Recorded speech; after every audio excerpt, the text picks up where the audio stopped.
तो देखो स्टूडेंट्स, आज मैं तुम लोग को एक्सरसाइज 6.3 स्टार्ट करने से पहले कुछ थ्योरम है, एक दो थ्योरम है, तो उनको मैं प्रूव करके दिखाऊंगा। जिनमें से पहला थ्योरम है हम लोग का sum of three angles of a triangle is 180 degree. ये प्रूव तो उन्होंने छोटे क्लासेस में भी किया होगा, तो फिर भी तुम लोग का है यहाँ पर, तो ये मैं करके देता हूँ। तो स्टार्ट करने से देखो, पहले हम लोग देखो थ्योरम जो है, थ्योरम को थोड़ा पढ़ के एक बार देख ही लेते। Prove that the sum of the angles of a triangle is 180 degree. मतलब एक ट्राइंगल का जो तीन एंगल का सम है वो 180 डिग्री होता है, ऐसा हम लोग को प्रूव करना है। तो स्टार्ट करने से पहले हम लोग लिख लेंगे कि let A B C is a triangle, ऐसा हम लोग लिख लेंगे। तो हम लोग पहले लिख लेते हैं let A B C is a triangle. तो ट्राइंगल तो ड्रॉ नहीं किया है, ट्राइंगल को मैं यहाँ पे ड्रॉ करके दिखाता हूँ। तो देखो मैंने यहाँ पे ड्रॉ कर लिया है ट्राइंगल ए बी सी, और हम लोग को प्रूव करना क्या है, to prove that angle A plus angle B plus angle C equal to 180 degree दिखाना है। ठीक है, ये हम लोग को प्रूव करना है।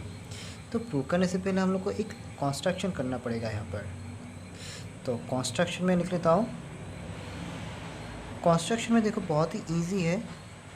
जब भी तुम लोग ट्राइंगल के तीन एंगल का सम 180 दिखाओगे, तब यही चीज़ स्टेप याद रखना।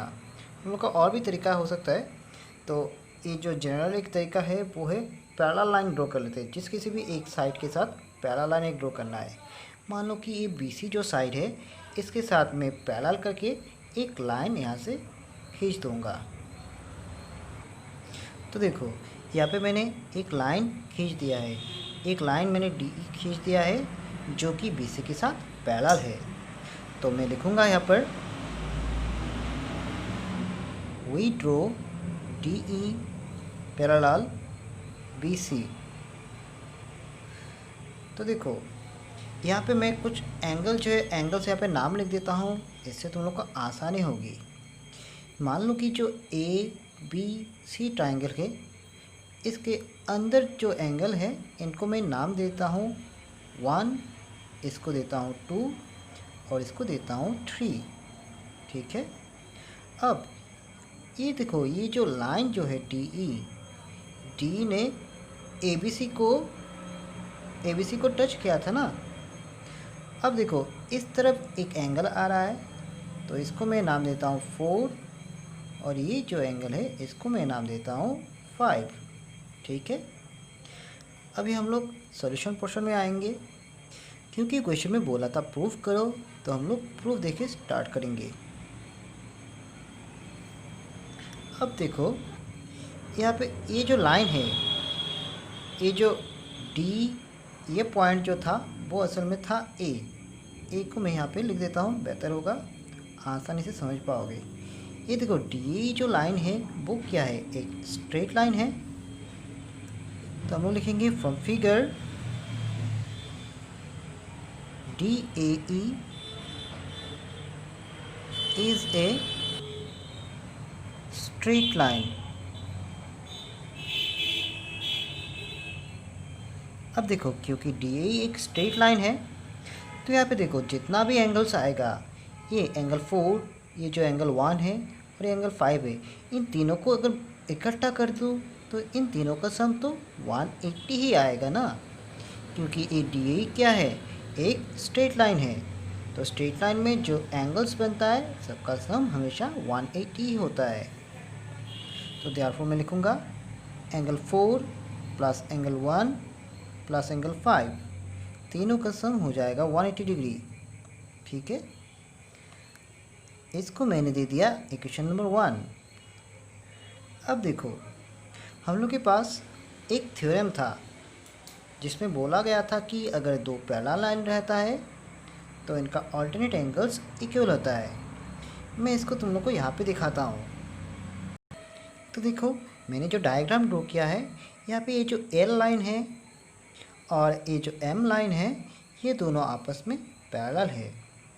तो इन दोनों के बीच में मान लो कि ये जो लाइन है ये एक ट्रांसवर्सल बन के आ गया। तब होता क्या है, ये वाला एंगल और ये वाला एंगल इक्वल होता है।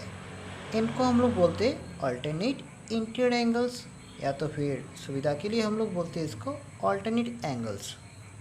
ठीक है, तो यहाँ पे इसको मैंने नाम दिया 1 और मान लो कि इसको दे दिया 2। तो अगर ये चीज़ होता है, मतलब दो लाइन अगर पैरेलल रहता है, तो होता क्या है, ये अल्टरनेट एंगल्स, ये देखो ये दोनों अल्टरनेट एंगल्स इक्वल होता है। नाम क्या है उनका, एंगल 1 और एंगल 2। एंगल 1 और एंगल 2 इक्वल हो जाता है। ठीक है, तो यही चीज़ अगर हम लोग यहाँ पे यूज़ करें, देखो यूज़ करने के लिए तुम लोग एक चीज़ का ध्यान रखना, तुम लोग को z जो है z को कंसीडर करना पड़ेगा।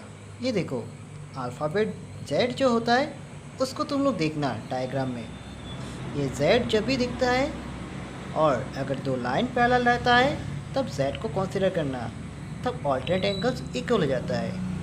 और हाँ, साथ ही साथ इस चीज़ का भी ध्यान रखना, ये जो z है z का रिवर्स साइन भी तुम लोग याद रखना, z उल्टा z, अगर z को उसको रिवर्स कर दो तो देखो ऐसे हो जाता है, तो तब भी देखो ये दो बन जाएगा अल्टरनेट एंगल्स, और अब भी ये दोनों इक्वल होगा। तो अगर ये समझ लिया है तो हम लोग अपने डायग्राम में आते हैं। तो देखो लास्ट डायग्राम में हम लोगों ने पाया था कि अगर दो लाइन पैरेलल होता है तो अल्टरनेट इंटीरियर एंगल्स इक्वल होता है। तो यहाँ पे देखो ये DAE लाइन और BC लाइन ये दोनों भी आपस में पैरेलल है, और इन दोनों के बीच में ये जो AB है एक ट्रांसवर्सल का काम कर रहा है।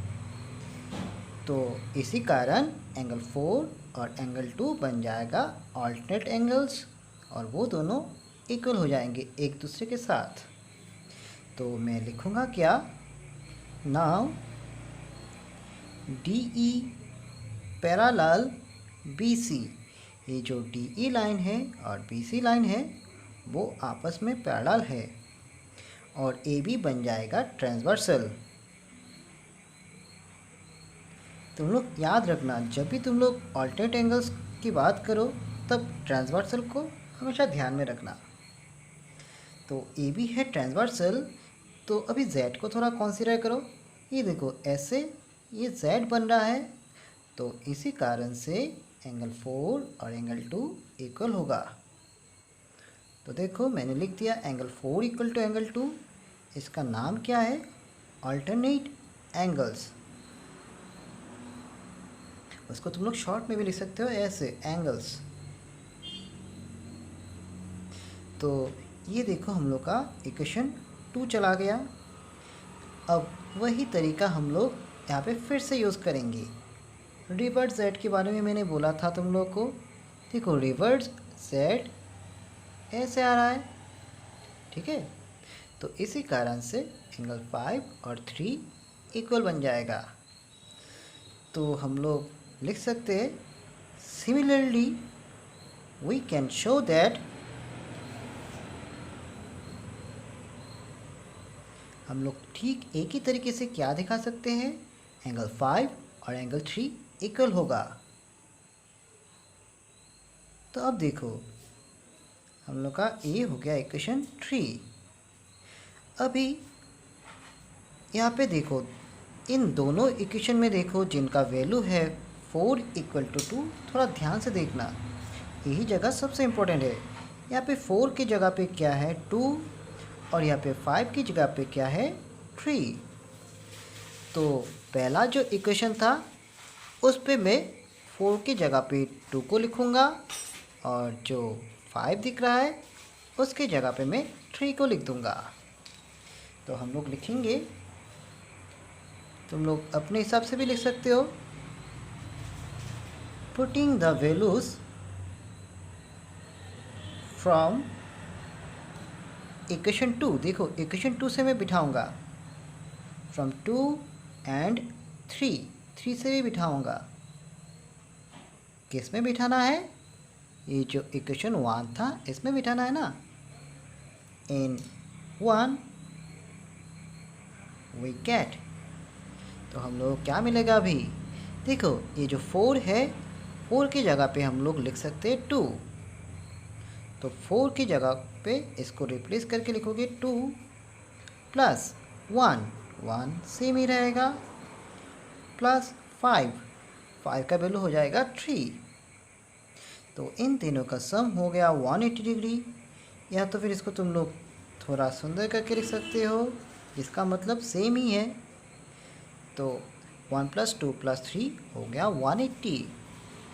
अब देखो 1 जो है, 1 का मतलब था एंगल ए, 2 का मतलब था एंगल बी और 3 का मतलब था angle C.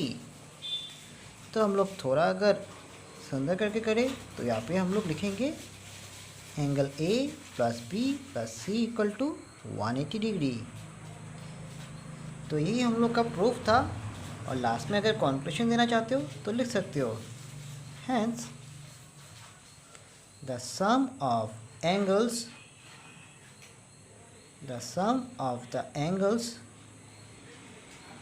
of a triangle is 180 degree. तो होप कि ये प्रूफ तुम लोग को समझ में आ गया। तो इसको हम लोग और भी एक थ्योरम बोलते हैं, angle sum property of triangle से भी ये जाना जाता है। तो देखो नेक्स्ट वीडियो में मैं तुम लोग को और एक थ्योरम प्रूव करके दूंगा। तो ये वीडियो जो है यहीं पे ख़त्म हुआ।